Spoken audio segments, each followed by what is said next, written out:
AI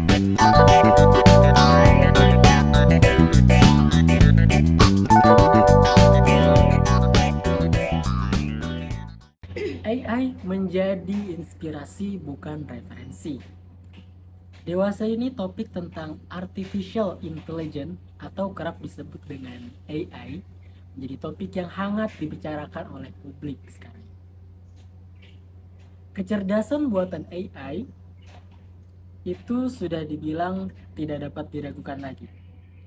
Karena mengetahui tentang kemampuan AI dalam mengakses informasi yang lebih cepat dari yang lain, serta kemampuannya untuk memecahkan masalah, dan kemampuan AI dalam beradaptasi dengan pengalaman-pengalaman sebelumnya.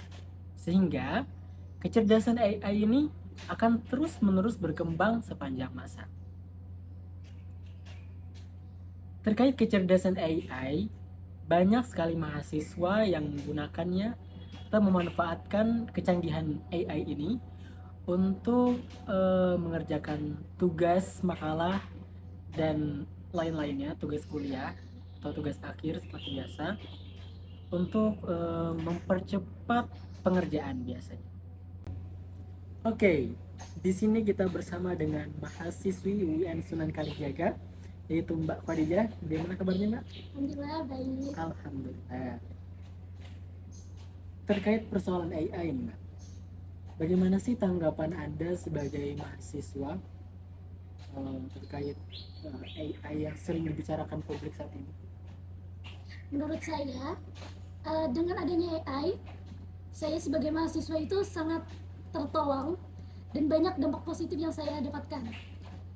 Salah satunya adalah di saat kita mendapatkan tugas dari dosen, yaitu dengan tugas membuat artikel, makalah, dan saya belum mempunyai gambaran ataupun poin-poin yang akan dicantumkan di dalam makalah tersebut ataupun artikel tersebut. Nah, di saat seperti itulah saya membutuhkan adanya AI untuk membantu saya dalam membuat gambaran ataupun poin di dalam makalah tersebut. Seperti itu. Iya sih, Mbak.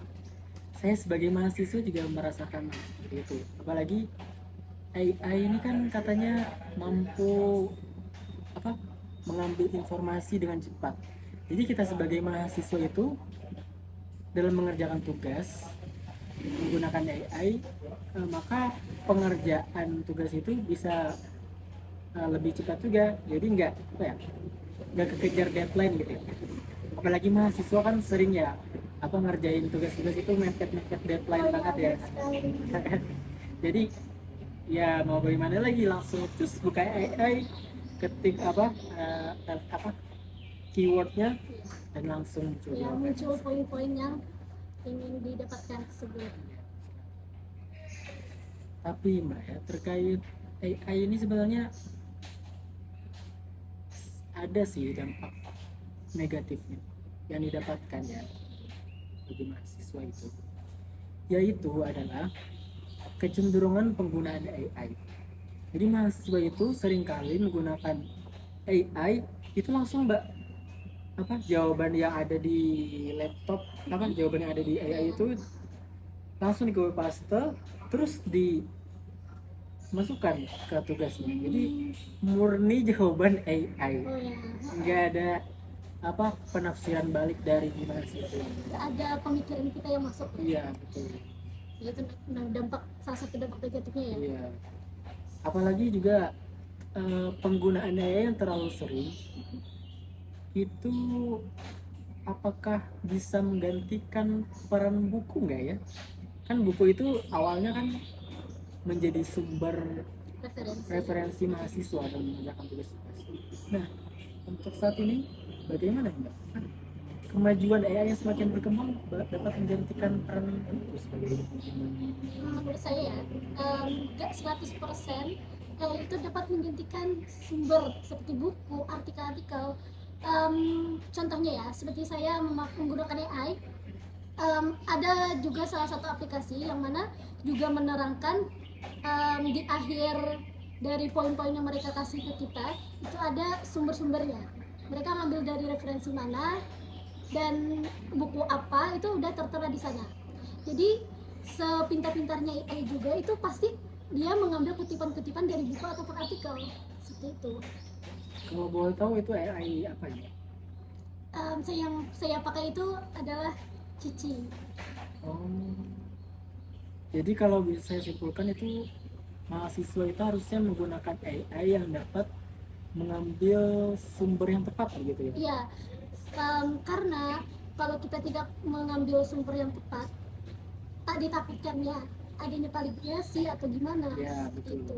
Dosen-dosen Heeh. yang sangat terpacu pada suatu sumber gitu ya. Iya. Berarti selain mendapatkan sumber yang tepat, parafrase yang tepat juga begitu Ya, ya. ya, bisa. Jadi begitulah penggunaan AI yang baik dalam bidang akademis sebagai mahasiswa. Terus untuk perkembangan AI yang terus-menerus nih Mbak, bagaimana sih peran mahasiswa dalam mengikuti perkembangannya tersebut? Ya kan, em, kita sebagai mahasiswa ini ya, janganlah kita sampai tertinggal jauh ya. Kita semakin lama semakin berkembang gitu kan ya. Teknologi-teknologi atau Ya, AI juga kan ya. Kita sebagai mahasiswa harus belajar dong. Jangan sampai ada ketertinggalan gitu. Semakin kita tertinggal, semakin kita juga di masa depan tuh akan menyesal gitu kan. Kalau menurut Mas sebagai mahasiswa bagaimana? betul, saya setuju dengan pendapat Mbak Fadila. Sebagai mahasiswa, perlu sekali kita mengikuti perkembangan AI, apalagi di era sekarang ini ya. Selain mengikuti perkembangan AI, menurut saya juga kita juga harus memiliki pengetahuan tentang proses AI mentransfer data. Jadi selain kita sebagai konsumen atau pengguna AI, kita juga harus tahu bagaimana proses penyerapan informasi dari AI tersebut. Atau juga AI itu kan sebenarnya buatan manusia Iya, bukan juga manusia ya. juga. Dan dilatih juga sama manusia, dimasukkan Iya, data-datanya gitu kan. iya gitu. Terlebih lagi jika kita bisa mengetahui bagaimana pembuatan AI, Iya, betul nggak sih? betul. Sekarang ini kan AI bukan nggak cuma tentang akademis, maksudnya nggak cuma tentang menjawab tentang hal-hal yang berbau Iya, akademis, buat tugas akhir, kan juga banyak AI lain kan, editing. bidang editing, betul Di sekali. bisnis juga ada. Iya. Pokoknya terkait kehidupan kita sehari-hari Iya. lah kita dapat dibantu dengan AI. Ya, demikianlah pembahasan kita hari ini terkait AI menjadi inspirasi bukan untuk referensi. Saya Muhammad Fikali. Dan saya Siti Nahadijah. Kita pamit undur diri. Wassalamualaikum warahmatullahi wabarakatuh.